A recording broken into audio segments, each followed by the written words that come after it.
Я врач общей практики Спиридонова Светлана Александровна. Сегодня расскажу вас и ознакомлю немного про такое заболевание Хоббл.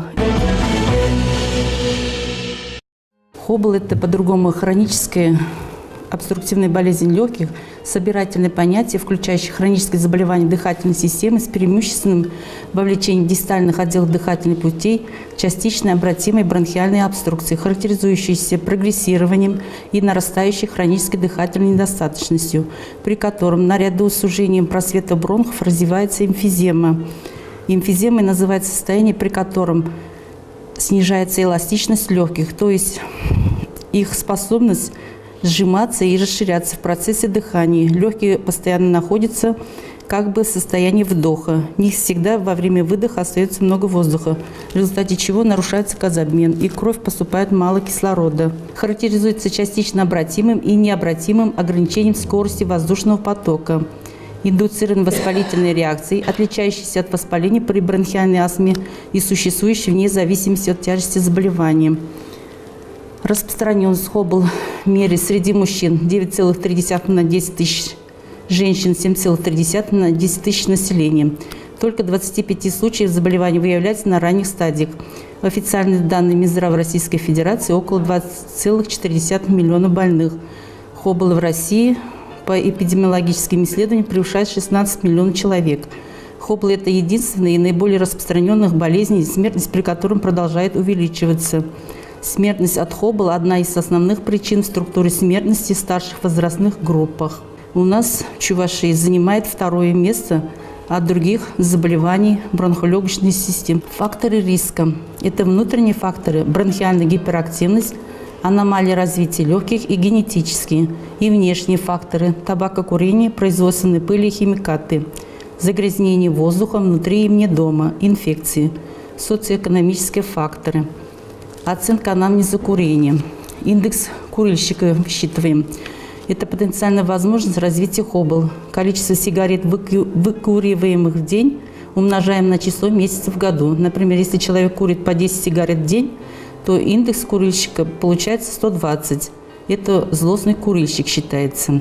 Также считаем еще общая пачка лет. Количество пачек сигарет, выкуриваемых в день, умножаем на число лет курения.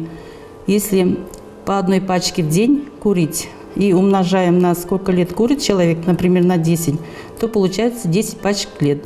Риск развития Хоббл возникает. Более 25 пачек лет – злостный курильщик. Хоббл развивается примерно у 15% курящих и около 7% бывших курильщиков. Хоббл и сопутствующие заболевания еще сочетаются. Это значительные системные эффекты: потери веса, нарушение питания, дисфункция скелетной мускулатуры. При этом повышенный риск развития возникает инфаркт миокарда, стенокардия, остеопороз, инфекция респираторного тракта, депрессия, диабет, рак легких. Патогенез Хоббл. Это факторы риска способствуют развитию Хоббл: хроническое воспаление, микрофлора присоединяется, иммунитет снижается, развивается эмфизема легких. Вследствие этого возникают вентиляционные нарушения, дыхательная недостаточность, и в конце развивается хроническое легочное сердце. Классификация в Хоббл по тяжести. Нулевая стадия, когда одышка возникает только при очень интенсивной нагрузке. При этом у человека присутствует хронический кашель и выделение мокроты. Первой стадии – одышка при быстрой ходьбе, небольшом подъеме. При второй стадии уже одышка вынуждает пациента передвигаться при ходьбе медленно, часто останавливаться. При третьей стадии уже одышка в покое возникает. В четвертой стадии уже одышка в покое и развивается еще хроническое легочное сердце. Кто он больной с Хоббл? Это курильщик в основном, среднего или пожилого возраста, страдающий одышкой, имеющий хронический кашель с мокротой, особенно по утрам, жалующийся на регулярное обострение бронхита, имеющий частично обратимую обструкцию. Клиника Хоббл – это кашель, наиболее ранний симптом болезни. На первой стадии заболевания он проявляется эпизодически, потом возникает ежедневно. Мокрота и одышка присоединяется. Одышка от ощущения нехватки воздуха при обычных физических нагрузках, это тяжелой дыхательной недостаточности и со временем становится более выраженной. Две формы хобл существуют. Эмфизематозные – это розовые пыхтельщики, и бронхитические. Фазы течения хобл бывают стабильные и обострения. Изменение функции легких в зависимости от возраста и стажа курения. Также тут приводится функции легких, тут измеряется до 100%. Если никогда не курил и нет чувствительности воздействия табачного дыма, то у них к 75 годам функции легких почти что не изменяется, остается такой же.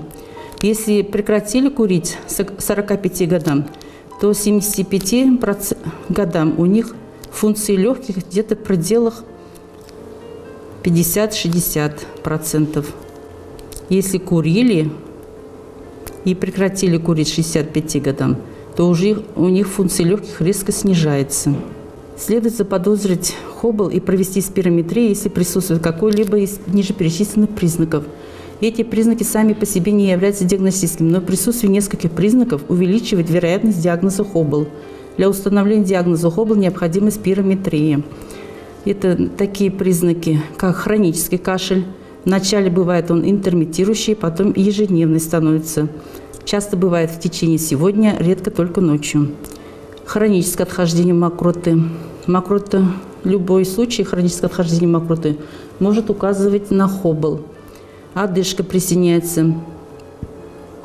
Бывает она прогрессирующая, ухудшается со временем, персистирующая, присутствует ежедневно, ухудшается при физической нагрузке, ухудшается при респираторных инфекциях. И в анамнезе воздействие факторов риска: курение табака, профессиональные пылевые полютанты или химикаты, если имеется, дым от кухни, отопление в домашних условиях. Диагностика хобл, как мы уже сказали, симптомы – это кашель, мокрота, одышка. Подверженность факторам риска: курение, профессия, загрязнение среды и спирометрия. На основании спирометрии и наличия этих признаков ставится диагноз хобл. Во всех стадиях нужно исключить факторы риска. Это курение, например, ежегодной вакцинации нужно проводить противогриппозной вакциной. Оксигенотерапия – это только когда уже в терминальных стадиях, только уже когда лекарства не помогают, ничего не помогает. И профилактика хобл – это самое главное: отказ пациента от курения, прекращение или минимизация воздействия факторов риска. Рекомендации по лечению табачной зависимости, отказ от курения – это единственный метод, который позволяет замедлить прогрессирование бронхиальной обструкции. И 3 программы лечения табачной зависимости. Короткая – 1-3 месяца, длительная – 6-12, и снижение интенсивности курения. И самое главное профилактики – это вакцинация. С целью профилактики обострения хоббла во время эпидемических вспышек гриппа рекомендовано применение вакцины, содержащей убитые или инактивированные вирусы. Назначаемо однократно в октябре, первой половине ноября ежегодно. На 50% уменьшает тяжесть течения и смертность у больных хоббл. Еще нужно делать пневмококковую вакцину, так как при хоббл высокий риск развития пневмококковой инфекции.